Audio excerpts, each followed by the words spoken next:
Fox Talk tonight. Boy, wrap your head around this. UFO sightings are skyrocketing in 2012. And we're barely 2 weeks in. Eyewitnesses reporting strange things in 36 out of the 50 states. And yeah, Florida's included. We are joined on the phone right now, Peter Davenport from he's the director of the UFO Center there in Washington. Peter, let me tell you something. Everybody's got a cell phone camera these days. I'm imagining if you're having a lot of sightings, you're getting some pretty good pictures. Well, we get some pictures, but the overwhelming majority of them are of low quality, as you say, from those cell phones. What we encourage people to do if they see what they think may be a UFO is try to get a good camera, stabilize the camera no matter what they're using, and try to get a good still photo of it. Peter, why do you think you're getting so many this early in the year? Is it because it's 2012 and you got everybody going, oh, it's the Mayan calendar? I'm not one of those who believes that there's anything special about 2012, Bob, but I just before this program, I reviewed our database. We took 110 reports on New Year's Eve.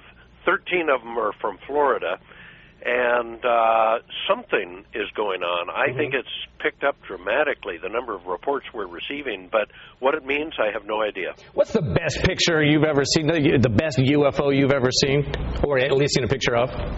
Well, it's hard to say. I think the McMinnville, Oregon photo back in 1951, May of 51, was probably one of the best, but there have been some good ones since that time. There were some good ones captured during the Phoenix Lights event of March 13th. Yes, I've seen those.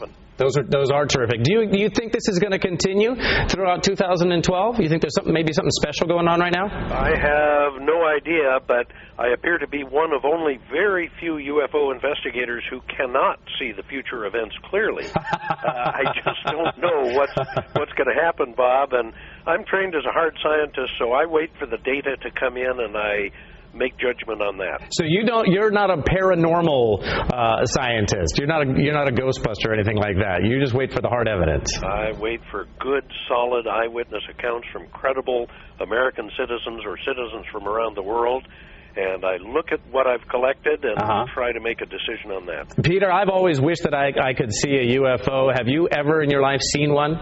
Have. In fact, I saw a doozy of a sighting here out in eastern Washington on I think it was the 17th of October last year, 2011.